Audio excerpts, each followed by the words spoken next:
they comfort me. You prepare a table before me in the presence of my enemies. You anoint my head with oil, my cup overflows. Surely your goodness and love will follow me all the days of my life, and I will dwell in the house of the Lord forever. I love reading Psalms and many other verses in different versions, in different translations. Kasi pagka sanay ka na sa isang reading, sanay ka na doon sa words noon, minsan gasgas na parang wala nang makikita.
Kita kang bagong meaning, wala ka nang makitang freshness.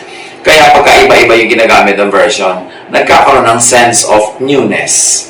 Nagkakaroon ng parang iba na naman ang pananaw kahit na nare-arrange lang yung mga words, may minor changes of words, pero maganda yun para magkaroon tayo ng laging growing, laging changing points of view as inspired by reading scripture.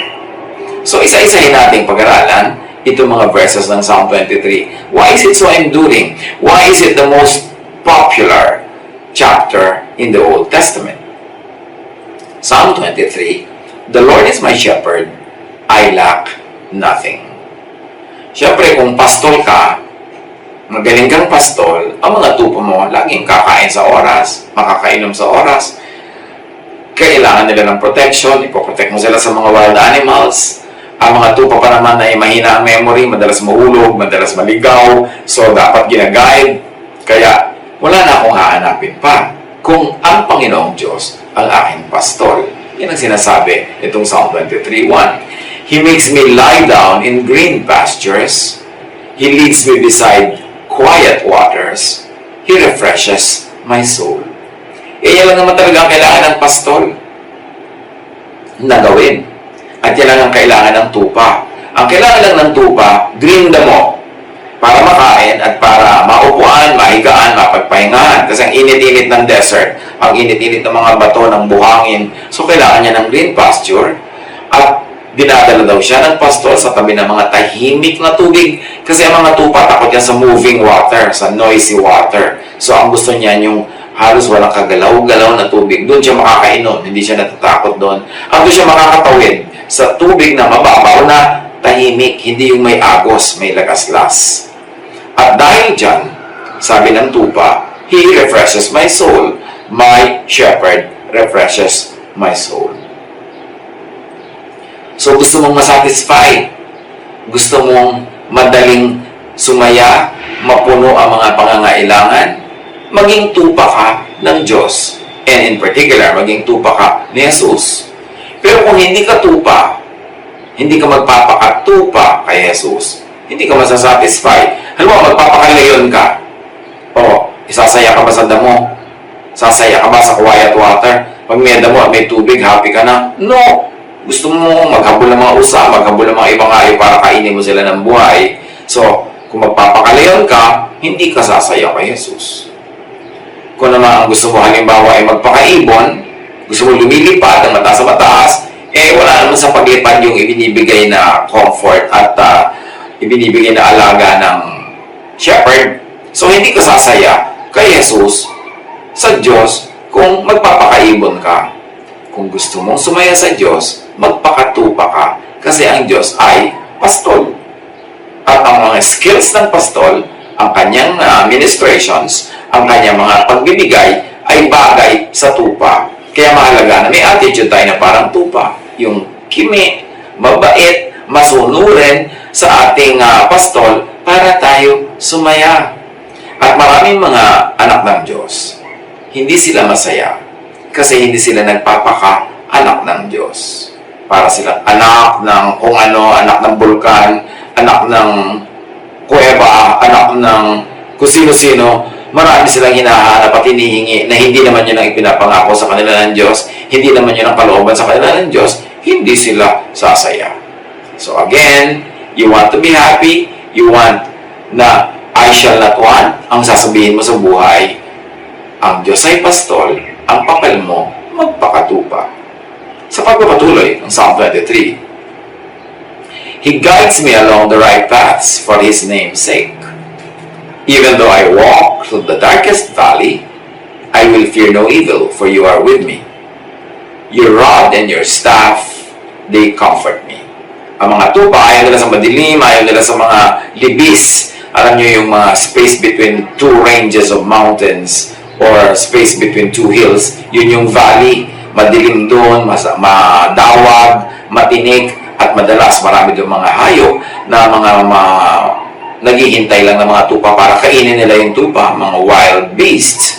At yun ang nakakatakot na bahagi ng terrain. Pero sabi ng tupa, dahil Diyos ang aking pastol, hindi ako matatakot kahit dumadaan ako sa mga pinakamadidilim na libis. Kasi meron niya siyang rod, meron siyang staff.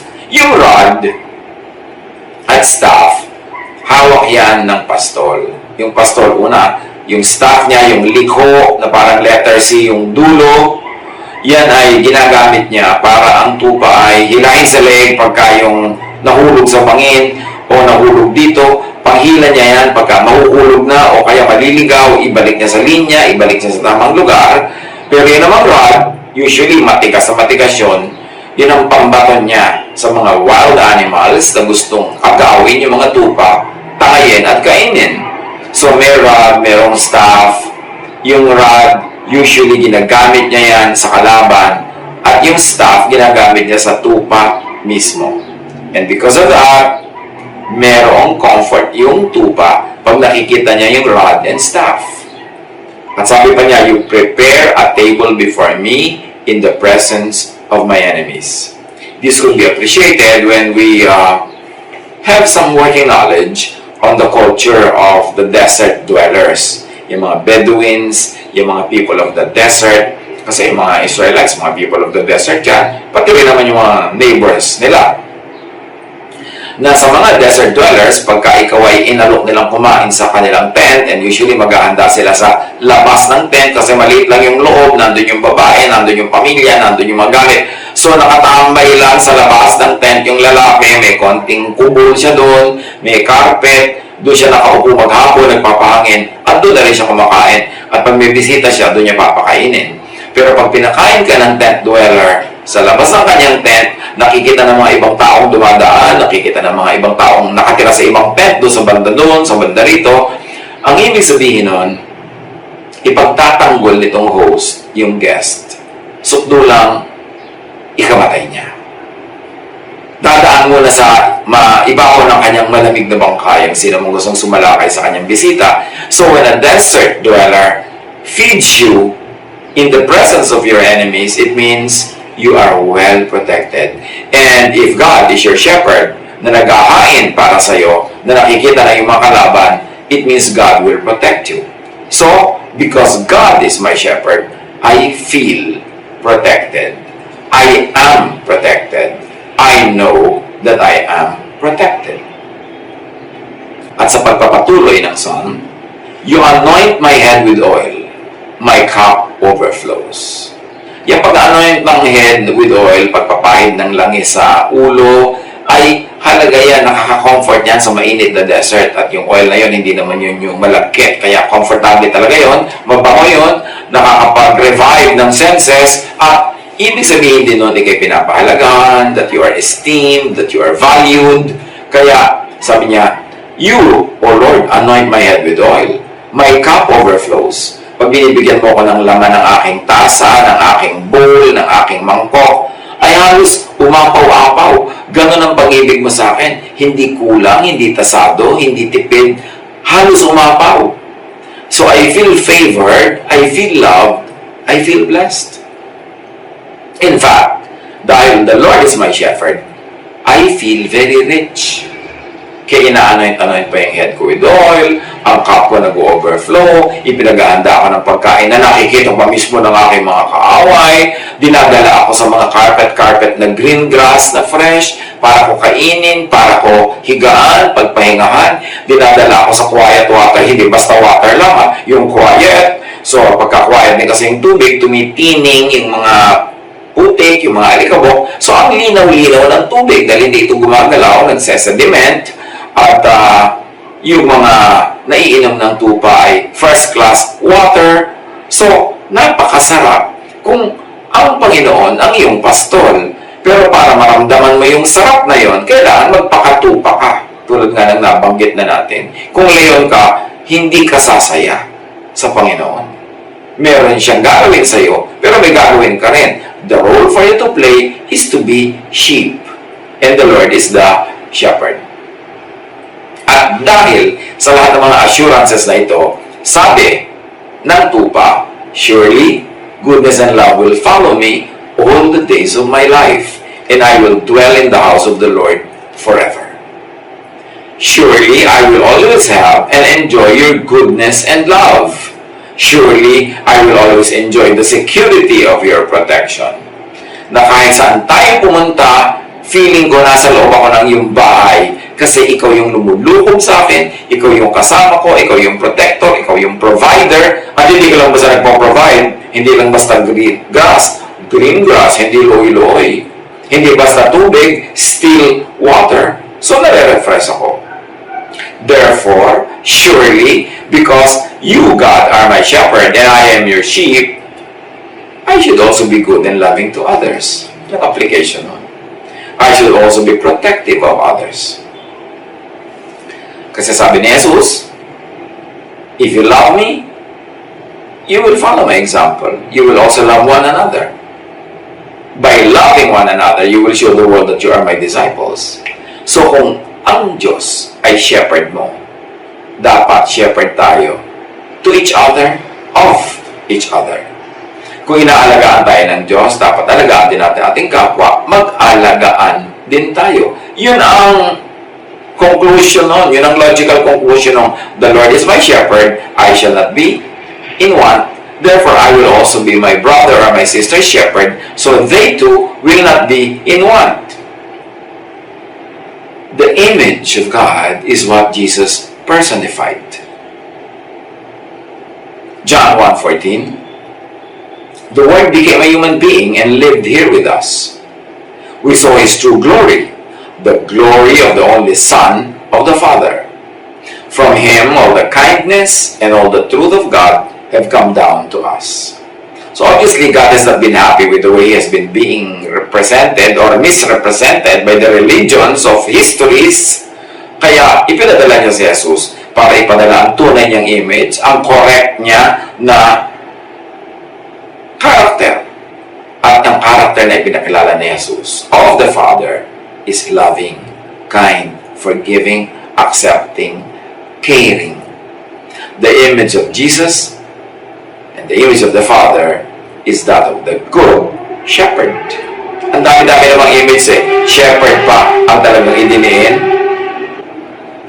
So feel the love and the security. Tayo mga kapatid, dumadaan sa dark valley. Pwedeng matawag yan na dark valley. Itong mga crisis na nangyayari sa paligid natin. Maraming mga challenges na hindi tayo sanay, walang rehearsal. Ngayon lang yan nangyari.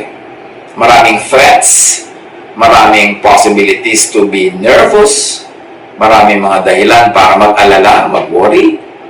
But remember, the Lord is our shepherd. We shall not be in want. He makes us lie down in green pastures. He leads us beside still waters. He restores our soul. He leads us in paths of righteousness for His name's sake. And so even though we walk through the valley of the shadow of death, we fear no evil. You prepare a table before me in the presence of my enemies. Ang halaga nun, na huwag tayong matakot na magutom, huwag tayong matakot na matalo ng kaaway, because the Lord, as shepherd, prepares a table before us in the presence of our enemies. You anoint my head with oil, O Lord. My cup overflows. Surely, goodness and love will follow me all the days of my life, and I will dwell in the house of the Lord forever. Hindi mahirap maisip kung bakit napaka-popular ng Psalm 23. Kasi lahat ng tao, sa lahat ng lugar, sa lahat ng panahon, sa lahat ng generation, may pinagdaraanan na dark valley. Iba-iba lang ang detail. Iba-iba lang yung kulay, yung hugis, yung tunog. Pero ganoon din yun, dark valley din. May mga dark valleys na dinaanan ng ibang generations, mga giyera, meron mga calamities, mga earthquakes, meron naman mga pestilences. Iba-iba. May kanya-kanyang valley ang bawat generation. Pero iisa ang shepherd. Iisa ang Panginoon. The earth remains forever, no matter what happens in the details, because God is in the details. As trying hard naman si Satan na siya rin ang malagay sa detail. But remember that the Lord is our shepherd.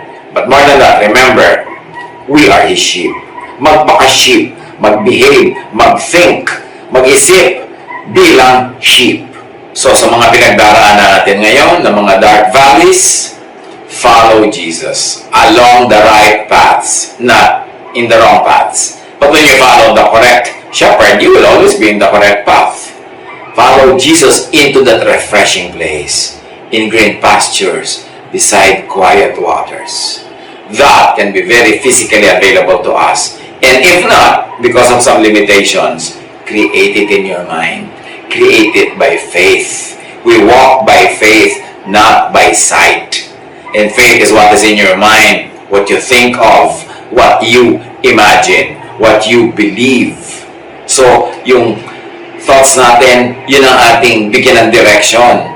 Papuntahin natin sa refreshing place, sa green pastures, sa quiet waters.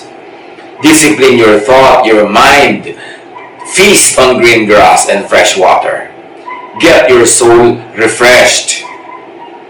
Lack nothing. At ito rin ang gawin natin sa kapwa. Assist, help, guide others to follow Jesus along the right paths. Hindi lang tayo dapat ang susunod, yung iba rin. So akayin natin sila to follow Jesus into that refreshing spiritual place, green pastures, quiet waters. And very importantly, as we pass through this dark valley, do not follow the devil along the wrong paths, into that stressful and vexing spiritual, dry and barren pasture. Huwag tayong sumunod sa hindi pangunguna ni Jesus. Kasi ang dadalhin tayo ng ganyan, mga isipin, mga gawain, mga attitudes, dadalhin tayo niyan sa mga tigang na mga lupa, sa mga marurumi, mabuburak na mga ilog na hindi magandang inuman. Kaya dapat kontrolin natin ang ating pag-iisip. Kontrolin natin ang ating behavior. Because when you follow the devil in the wrong paths, you will only be led to lifeless religiosity. We should not follow the devil along the wrong paths into that stressful and vexing spiritual place of mental and emotional hell. How do you not follow the devil so that you don't go into turbulent waters of frightening news, of invented doctrines of horror, of imputed guilt and fear? Kilalanin si Jesus.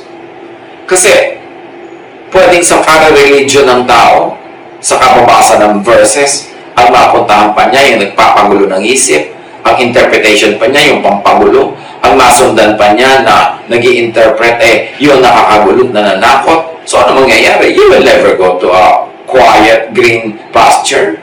You will not go to a quiet place by the waters. Malalagay ka sa place of guilt, of torment, of fear, of worry. At sabi ni Jesus, do not worry. So dapat marunong tayong mamili kung kaninong tinig ang susundan para pumunta tayo sa dapat nating puntahan. We must be able to discipline our mind, not to be led and There is something miraculous about love and loving. May mga magtatanong, in these difficult times, love pa? Nalugi na ako, naubusan na ako ng konti kong resources, kung magbibigay pa ako, kung ako'y magiging mapagbigay pa sa kapwa, maawain, matulungin, naubusan na ako. No. Alam natin na sa Bible, alam natin that under the law of God, yung nagbibigay ang tumatanggap. Yung nagbibigay ang hindi nauubusan. Katulad ng balong babae na pinakain niya ang propeta. Huling kimpal na ng kanyang harina, huling mga patak na ng kanyang langis, ipinagluto pa niya ng tinapay ang prophet. Lalo siyang hindi naubusan during the entire time of the drought. Hindi naubos ang laman ng kanyang maliit na banga at ang langis hindi naubos. Alam natin yan na sa Panginoon Diyos, ang pagiging prosperous is in giving. Ang pagiging peaceful is in giving peace to others. At ang kapayapaan ng katahimikan is in loving. Loving pa rin ba sa valley, sa dark valley na dinadaanan ng marami? Yes, kasi love is your only way out. Love is the only key that will open the door of grace, the door of plenty and prosperity and peace of mind and contentment. Love pa rin yan.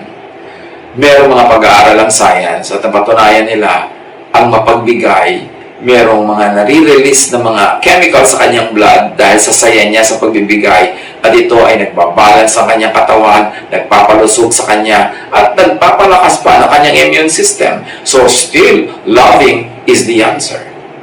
Kaya mas hirap ang buhay, mas may challenge, mas may uncertainty, mas loving ka dapat. Para kasing buto yan. May mga buto ka ng mais, tapos may darating na taghirap, taggutom. So anong gagawin mo sa buto mo? Kakainin mo lahat. Sa sarili mo, ilalagay mo lahat sa tiyan mo. O itatanim mo. Magtitiis ka na hindi ka muna kumain agad, hindi ka nabusog agad, pero itatanim mo. Then may inaasahan kang tutubo, bubunga, at yun ang maghahango sa iyo sa kahirap at gutom.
Nagtanim ka ng worry, pero pag nagtanim ka ng pagtitiwala, nagtanim ka ng pag-ibig, nagtanim ka ng kapayapaan, in thought, yun din ang aanihin mo, in thought and in real life, in your physical world.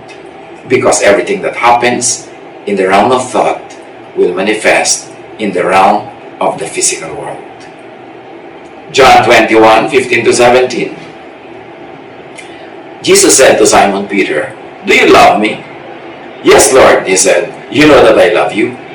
Jesus said, "Feed my lambs. Take care of my sheep. Feed my sheep." In other words, if you love Jesus, be a shepherd to others. It's our love for Jesus that keeps us safe. It's God's love through Jesus that secures us and saves us. Now, that same love, we should operate for the salvation, for the peace, for the well-being of others. The love that you give away is the love that comes around, goes back to you.